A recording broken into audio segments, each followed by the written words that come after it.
ধানমন্ডির বেঙ্গল আর্ট গ্যালারিতে লেখক দেবানন্দ সরকারের মনোবেদনার পথে শীর্ষক গল্পগ্রন্থের মোড়ক উন্মোচন অনুষ্ঠিত হয়। প্রিয় দর্শক, আমাদের আজকের অতিথি আমেরিকা প্রবাসী ক্যান্সার গবেষক ও লেখক দেবানন্দ সরকার। চলুন কথা বলি তার সঙ্গে। শুভ সন্ধ্যা। শুভ সন্ধ্যা আপনাকে। কেমন আছেন? ভালো আছি।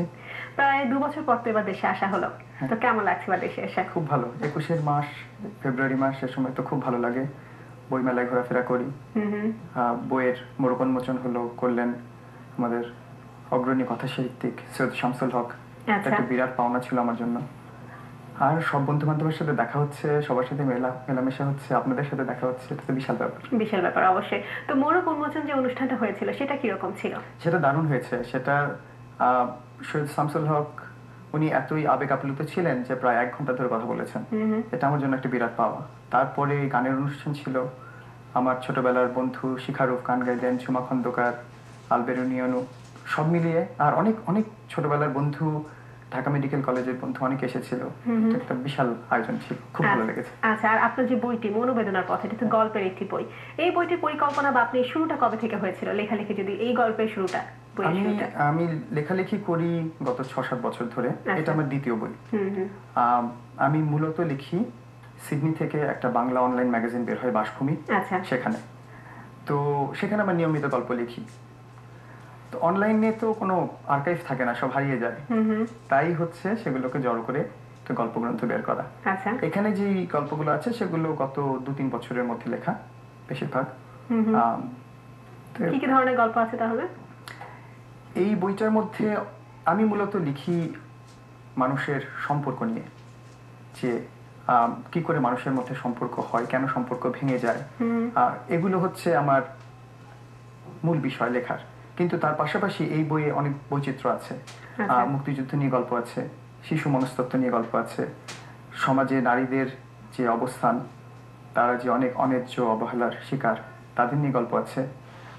মনোবেদনা নিয়ে তো অবশ্যই গল্প আছে, তাই বইয়ের নাম মনোবেদনার পথে। আচ্ছা, তাহলে এর আগে আর তো তাহলে বই বের হয়নি? এটি দ্বিতীয় বই। দ্বিতীয় বই। তাহলে প্রথম বইটি কি ছিল? প্রথম বইয়ের নাম হচ্ছে সৌরভ আর বর্ষার গল্প। আচ্ছা, সেটা 2009 সালে বেরিয়েছিল।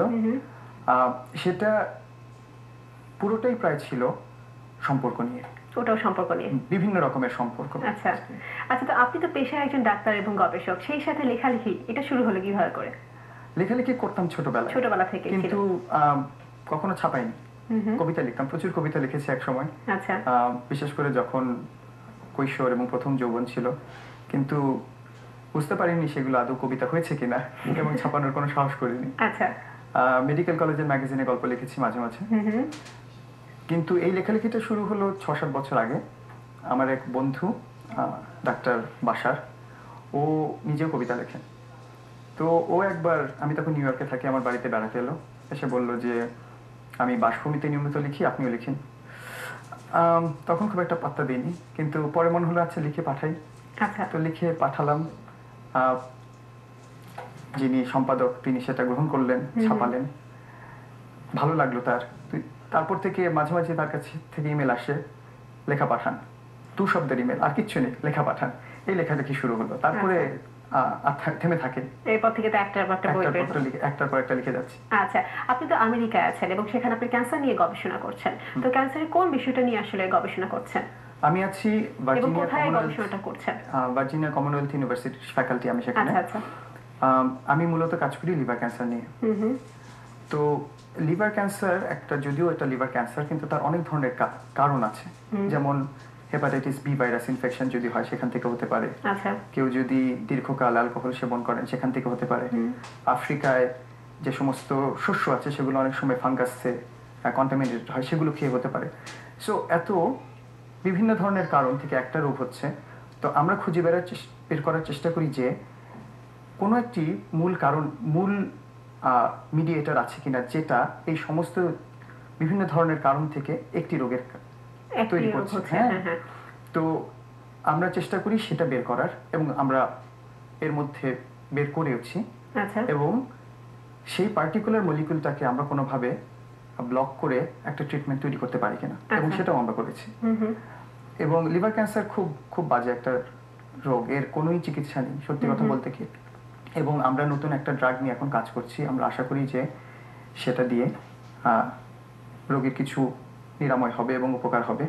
তো মূলত আমরা এই কাজটা নিয়ে করি। আমরা ক্যান্সারের মলিকুলার লেভেলে কারণটা বের করার চেষ্টা করি এবং সেটাকে আমরা কি করে ব্লক করতে পারি বা প্রতিরোধ করতে পারি সেই কাজটা আমরা মূলত। তো বাংলাদেশে ক্যান্সার রোগীদের সংখ্যা এখন কি রকম? এটা কি বাড়ছে? আপনার কি মনে হয়? আসলে আমরা এখন তাকালেই মনে হয় যে ঘরে ঘরে ক্যান্সার। তার একটা প্রধান কারণ হচ্ছে যে এখন ডায়াগনোসিস করার উপায়গুলো আরো সফিস্টিকেটেড হয়েছে। আচ্ছা। আগেও ছিল ক্যান্সার, কিন্তু তখন এত ডায়াগনস্টিক সিস্টেমগুলো ছিল না, এটা একটা কারণ। আরো আরেকটা জিনিস হচ্ছে যে আগে অনেক ক্যান্সার বিশেষজ্ঞ ছিল না, হয়তো অনেক রোগ হতো ডাক্তার বুঝতেন না যেটা ক্যান্সার, বিশেষ করে যদি পেটের ভিতরের কোনো হয়। তো সেটাও একটা কারণ। এখন অনেক ক্যান্সার স্পেশালিস্ট এসেছেন, তার ফলে রোগের ডায়াগনোসিসও হচ্ছে। কিন্তু তার পাশাপাশি আমি বলবো যে এখন তো পলিউশন অনেক বেড়েছে, তাই না? সো পলিউশন একটা ক্যান্সারের একটা মেজর কারণ। হ্যাঁ, লাং ক্যান্সারের জন্য এয়ার পলিউশন একটা মেজর কারণ।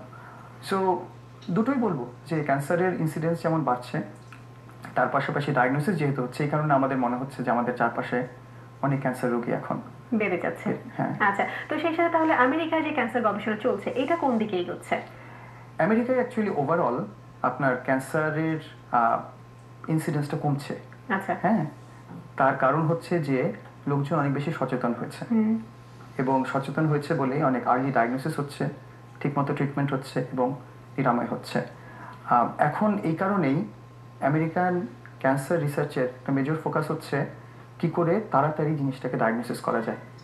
আমরা সিটি স্ক্যান করি, এমআরআই করি, এগুলো হচ্ছে রুটিন টেস্ট, কিন্তু সেগুলোর পাশাপাশি আরও সফিস্টিকেটেড টেস্ট ডেভেলপ করা যায় কিনা, যেগুলো দিয়ে ডিজিজটাকে আর একটু তাড়াতাড়ি ডায়াগনোসিস করা যায়, যাতে পুরোপুরি নিরাময় করা যায়। ক্যান্সার যদি যখন ছড়িয়ে যায় তখন আসলে কিছু করার থাকে না।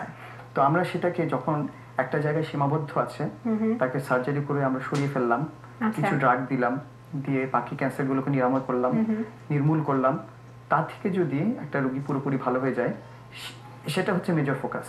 আচ্ছা, তো এই যে আপনি বলেন যে ক্যান্সার যদি ছড়িয়ে যায় তাহলে তো ছড়িয়ে গেল, একবার যদি হয়ে যায় তখন তো আসলে ফেরাটা অনেক কঠিন হয়ে পড়ে।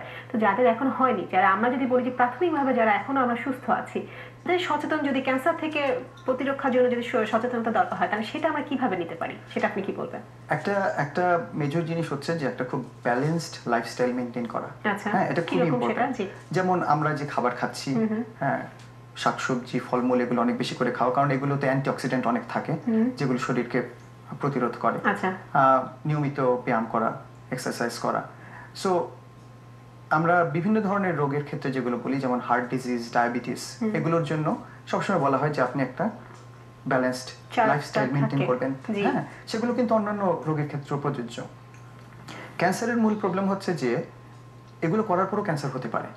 এখন সেই সমস্ত টেস্ট রুটিন ফিজিক্যাল চেকআপে ঢোকানো দরকার, যেগুলোতে আর্লি ডায়াগনোসিস করা যায়। আপনাকে উদাহরণ দেই, আমি বললাম যে আমেরিকায় ওভারঅল ক্যান্সারের ইনসিডেন্স কমছে, তার কারণ হচ্ছে কিছু কিছু টেস্ট এখন ইয়ারলি হেলথ চেকআপের মধ্যে ঢুকে গিয়েছে। যেমন ধরেন ব্রেস্ট ক্যান্সারের জন্য ম্যামোগ্রাম, হ্যাঁ, কোলন ক্যান্সারের জন্য কোলোনোস্কোপি, প্রোস্টেট ক্যান্সারের জন্য ডিজিটাল রেকটাল এক্সামিনেশন। এগুলো প্রতি বছরই একটা 40 বছর যখন বয়স হয়ে যায় একটা মেয়ের করা হয়, 50 বছর বয়স যখন হয়েছে একটা ছেলের করা হয়। এগুলোর মধ্যে দিয়ে আর্লি ডায়াগনোসিসটা হচ্ছে এবং আর্লি ডায়াগনোসিস হচ্ছে বলেই সেগুলোর ট্রিটমেন্ট করা সম্ভব হচ্ছে। তো আমাদের দেশের প্রবলেম হচ্ছে সেটাই যে আমাদের দেশে তো এই সচেতনতাগুলো এখন পর্যন্ত ডেভেলপ করেনি, তাই না? এবং এই যে এই সমস্ত টেস্টের জন্য যে এক্সেস, সেগুলো বড় শহরের কিছু লোকের এক্সেস আছে, সারা শহরের, সারা দেশের মানুষের মধ্যে তো সেটা নেই, তাই না? জি জি জি। তো ওইটা আমাদের আসলে স্প্রেড করতে হবে, যেটাকে বলা যায়। আমি মনে করি যেমন এনজিওরা গত বেশ কয়েক দশক ধরে বাংলাদেশে গ্রাসরুট লেভেলে অনেক ভালো ভালো কাজ করেছে। হ্যাঁ, আমাদের প্রাথমিক চিকিৎসা, প্রাথমিক শিক্ষা, হ্যাঁ, এই সমস্ত ইন্ডেক্সে এখন পুরো দক্ষিণ এশিয়ার মধ্যে বাংলাদেশ 1 নম্বর। হ্যাঁ, কিছুদিন আগে ন্যাশনাল জিওগ্রাফিকে বাংলাদেশের উপরে 25 পাতার একটা আর্টিকেল বেরিয়েছিল, এবং আমি ভয় পাচ্ছিলাম পড়তে যে নিশ্চয়ই সব বাজে বাজে কথা শুনবো, কিন্তু বাংলাদেশের উপরে এত পজিটিভ একটা আর্টিকেল আমি প্রথম পড়লাম। হ্যাঁ, চমৎকার, খুব ভালো একটা আর্টিকেল। তার কারণ হচ্ছে যে এনজিওদের অ্যাক্টিভ কন্ট্রিবিউশনের ফলে এই বাংলাদেশের শিশু মৃত্যু হার, নারী শিক্ষার হার, এগুলো সব অনেক বেশি কমে গেছে। হ্যাঁ অনেক হ্যাঁ শিশু মৃত্যুর হার কমেছে, নারী শিক্ষার হার বেড়েছে, এগুলো সব বেড়েছে। তো এই কাজটা কিন্তু এনজিওর পক্ষে সম্ভব। আচ্ছা, তো আপনি তো এমবিবিএস করেছেন বাংলাদেশে, এবং জাপানেও আপনি পিএইচডি করেছেন এবং এখন আছেন আমেরিকাতে। এই গল্পটা যদি একটু সংক্ষেপে আমরা সব শেষে বলতেন, কিভাবে ওখানে যাওয়া হলো? আমি যখন ইন্টার্নি করি, একটু দুঃখজনক ঘটনা, তখন একটি শিশু, একটি বালক 12 বছরের, ওর দায়িত্ব আমার উপর ছিল। ও লিউকেমিয়ায় আক্রান্ত ছিল এবং 3 মাস ওকে চিকিৎসা করার পরে ও মারা যায়। আচ্ছা, তো তখন আমার মনে হয় যে না, আমাদের আরো অনেক কিছু শেখার, অনেক কিছু জানার আছে, এবং তখন এই ক্যান্সারের উপরে গবেষণা করার একটা বোধ আমার মধ্যে জন্মায়। তো আমরা মেডিকেল কলেজে যে পড়াশোনা করেছি, সেখানে আমি গবেষণার জানতাম না। আচ্ছা, তো সেই কারণেই আমার প্রথম জাপানে যাওয়া। সেখানে যে আমি শেখা কি করে গবেষণা করতে হয়, 5 বছর পিএইচডি করে আমি শিখলাম যে কি করে গবেষণাটা করতে হয়। এবং তারপরে আমি আমেরিকায় গেলাম। ওখানে থেকে যাওয়ার কারণটা হচ্ছে যে আমি যেই লেভেলের কাজ করি সেটা আসলে ওখানেই সম্ভব। হ্যাঁ, আমি যতই চিন্তা করি না কেন, আমার মধ্যে যতই দেশপ্রেম থাকুক, যতই ভালোবাসা থাকুক, আমার কাজের জন্য আমি দেশে ফিরতে পারছি না। আচ্ছা, তো আমরা আশা করছি যে ভবিষ্যতে আপনার কাজের জন্য আপনি দেশে হয়তো চলে আসতে পারবেন। আশা করছি, সেটা তো আমি নিজেও আশা করি, নিজেও দেশে ফিরতে চাই। তো আপনার ক্যান্সার গবেষণা এবং লেখালেখি সবকিছু সাফল্য কামনা করছি, এবং আশা করছি সামনে আমরা আপনাকে আবার আমাদের অনুষ্ঠানে দেখতে পাবো। তো আপনি আজকে আমাদের অনুষ্ঠানে এসেছেন, এই জন্য আপনাকে অনেক অনেক ধন্যবাদ। আপনাকেও ধন্যবাদ। ধন্যবাদ দর্শক শ্রোতাদেরকে। বই পড়ুন, বই কিনুন। প্রিয় দর্শক, এতক্ষণ কথা হচ্ছিল আমাদের আজকের অতিথি আমেরিকা প্রবাসী ক্যান্সার গবেষক ও লেখক দেবানন্দ সরকারের সঙ্গে। সেই সাথে আমরা চলে এসেছি শুভ সন্ধ্যা শেষ প্রান্তে।